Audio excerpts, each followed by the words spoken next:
باللہ من الشیطان اللعین الرجیم بسم اللہ الرحمن الرحیم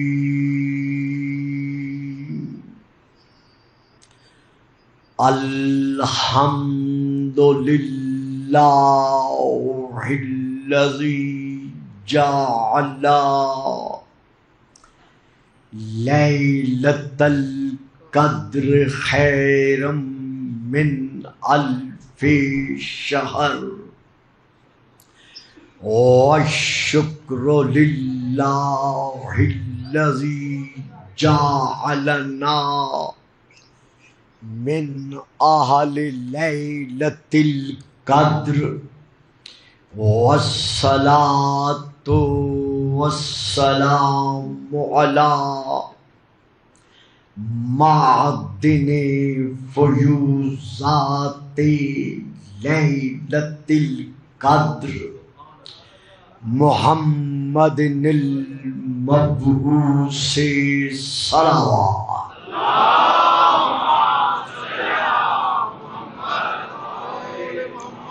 اما بعد فقد قال اللہ تبارک وتعالی الذی خالق لیلۃ القدر فی کتاب القدر انی جاعلک للناس اماما صلوات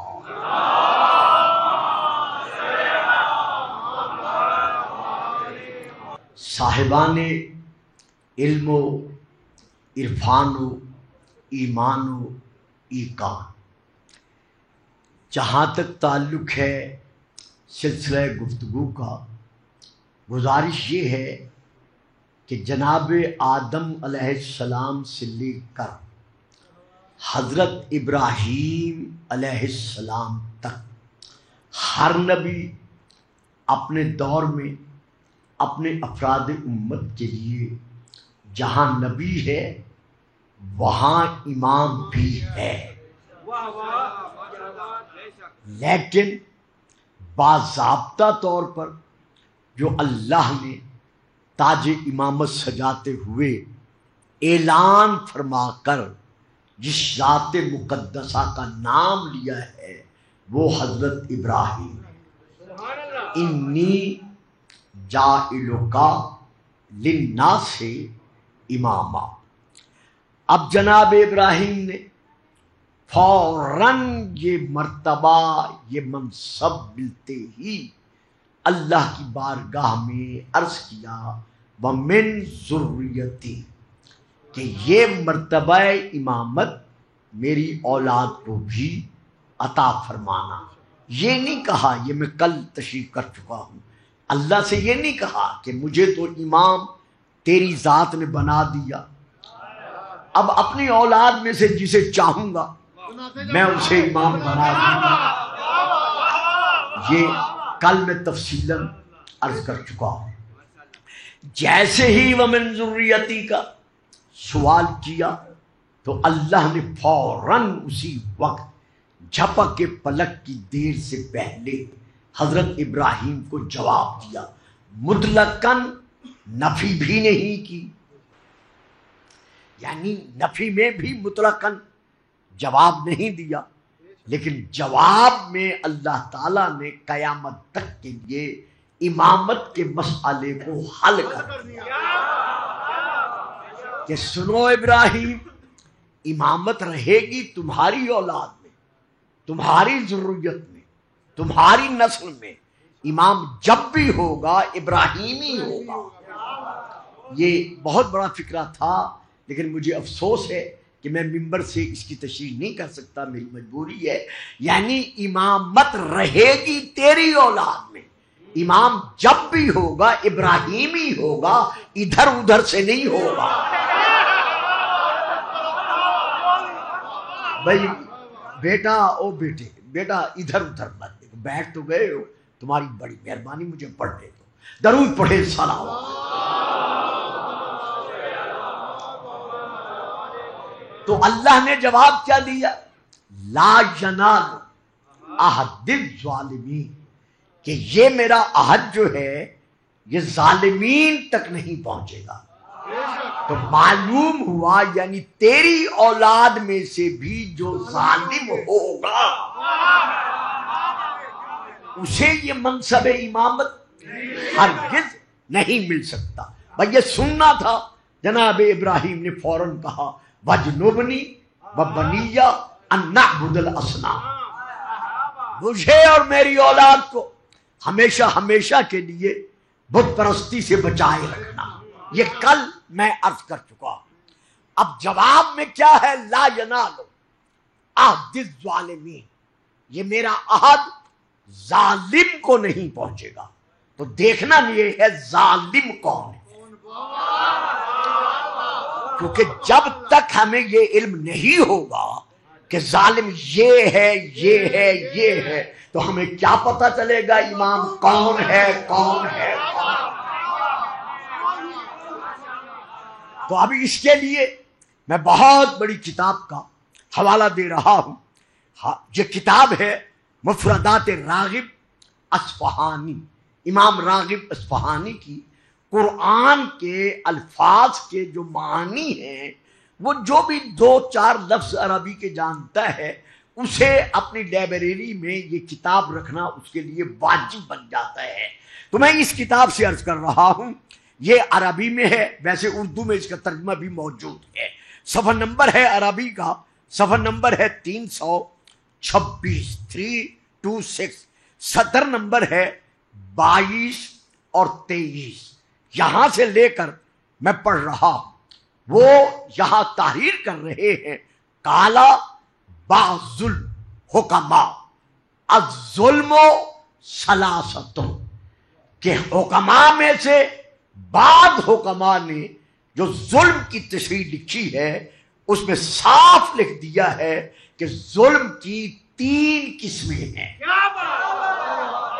جو فرمائی صاحبان آپ، یعنی ظلم جو ہے اس کی 3 قسمیں، جس طرح اللہ نے قرآن میں ولایت کے لیے فرما دیا ہے۔ اب بتاؤ یہ بچے کیا سمجھے میں کیا پڑھ رہا ہوں؟ یعنی جس طرح اللہ نے قرآن میں ولایت کے لیے فرما دیا ہے انما ولیکم اللہ ورسولہ والذین آمنوا الذین یقیمون الصلاۃ ویؤتون الزکاۃ وہم راکعون۔ اب دیکھتے چلو جو جو بھی ان 3 ولیوں میں سے کسی کی ضد بنے گا وہی ظالم ہوگا۔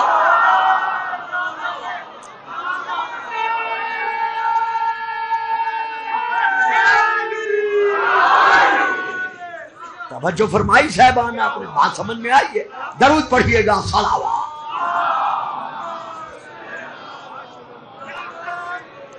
اب یہ انہوں نے تحریر فرمایا ہے ظلم کی 3 قسمیں۔ ذرا تھوڑا سا تقدم اور تاخر میں فرق ہے۔ انہوں نے جو پہلی قسم لکھی ہے میں ذرا اس میں تبدیلی کر رہا ہوں، انہوں نے لکھا ہے الکفر، لیکن ایسا نہیں ہے۔ پہلے ہے الشرک، یعنی پہلا ظلم جو ہے سورہ لقمان کی یہ آیت ہے ان الشرک لظلم عظیم، سب سے بڑا ظلم اگر کوئی ہے تو وہ شرک ہے۔ اب اس کے بعد یعنی شرک کیا ہے؟ ظلم، کسی کو اللہ کا شریک قرار دینا، لا شریک کا شریک قرار دینا، یہ ظلم ہے نمبر 1۔ نمبر 2، یقول الذین کفروا لست مرسلا، میرا حبیب یہ کافر کہتے ہیں کہ تو اللہ کا رسول نہیں ہے۔ تو جو بھی خاتم النبیین کی ختم نبوت کا منکر ہے وہ ظالم ہے۔ دیکھیے اتنے بڑے اجتماع عظیم میں جو میرے سامنے جلوہ فگن ہے شیعہ اور غیر شیعہ کا، اور باہر جس قدر میرے سامنے ان تشریف فرما ہے، میں اپنا شیعہ اثنا عشریہ کا عقیدہ بالنبوہ بیان کر رہا ہوں کہ جو بھی ہمارے نبی کی ختم نبوت کا منکر ہے وہ ہمارے نزدیک کافر ہے۔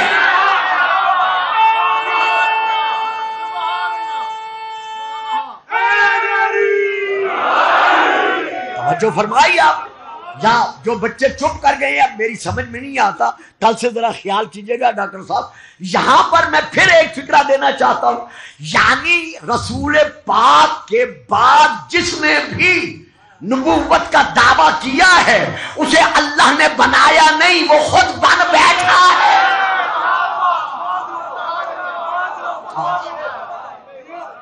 تو یہاں پر جس نے بھی ختم نبوت کا انکار کیا ہے وہ ظالم ہے، دو مشرک ظالم، کافر ظالم۔ اب یہ مولانا نے، علامہ نے یہی چیزیں لکھی ہیں۔ تیسرے نمبر پر لکھتے ہیں منافق، یعنی جس طرح مشرک ظالم ہے اسی طرح کافر ظالم ہے، یعنی ختم نبوت کا منکر، اور اسی طرح منافق ظالم ہے۔ تو اب منافق کون ہے؟ آئیے پھر قرآن کی طرف، میں آپ کے سامنے سورہ نمبر 63 کی آیت نمبر 1 کی تلاوت کر رہا ہوں۔ سورہ کا نام ہے منافقون۔ اذا جاء المنافقون قالوا نشهد انك لرسول الله والله يعلم انك لرسوله والله يشهد ان المنافقين لکاذبون۔ میرے حبیب جب تیری بارگاہ میں منافق آتے ہیں، میں چپ کر گیا، جب تیری بارگاہ میں منافق آتے ہیں میں پھر چپ کر گیا۔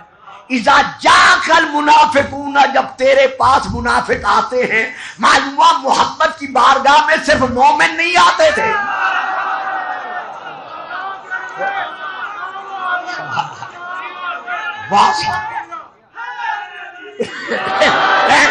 جب تیری بارگاہ میں منافق آتے ہیں تو وہ آ کے کیا کہتے ہیں کہ ہم گواہی دیتے ہیں کہ تو اللہ کا رسول ہے، واللہ، اور اللہ بھی جانتا ہے کہ تو اس کا بھیجا ہوا رسول ہے، لیکن واللہ یشہد، اللہ اس بات کی گواہی دیتا ہے، ان المنافقین لکاذبون، یہ منافق جھوٹے ہیں۔ یا رب العالمین، جب یہ تیری الوہیت کا بھی اقرار کر رہے ہیں،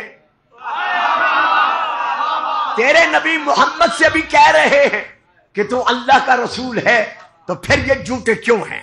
اللہ جواب دے رہا ہے، سورہ آل عمران آیت نمبر 167، یقولون بافواہہم ما لیس فی قلوبہم، کہ یہ منافق اپنے دلوں میں جو عقیدہ رکھتے ہیں وہ اور ہے جو زبان سے کہہ رہے ہیں۔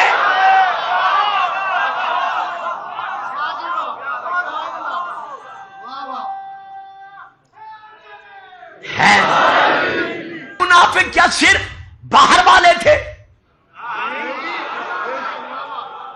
یعنی ایک صاحب نے اس دفعہ وہ اپنا کیا نام ہے سوشل میڈیا پر یہ بیان دیا ہے کہ مدینے میں کوئی منافق نہیں تھا۔ یہی یعنی ہمارے اس 2 مہینے یا 2.5 مہینے پہلے کی بات ہے کہ مدینے میں کوئی منافق نہیں تھا۔ یہ کیسے ہو سکتا ہے؟ جہاں مرکز اسلام رہتا ہو، روح اسلام رہتا ہو، وہاں منافق بھی رہے۔ اچھا اگر مدینے میں کوئی منافق نہیں رہتا تھا تو مسجد ضرار کن لوگوں نے بنائی تھی؟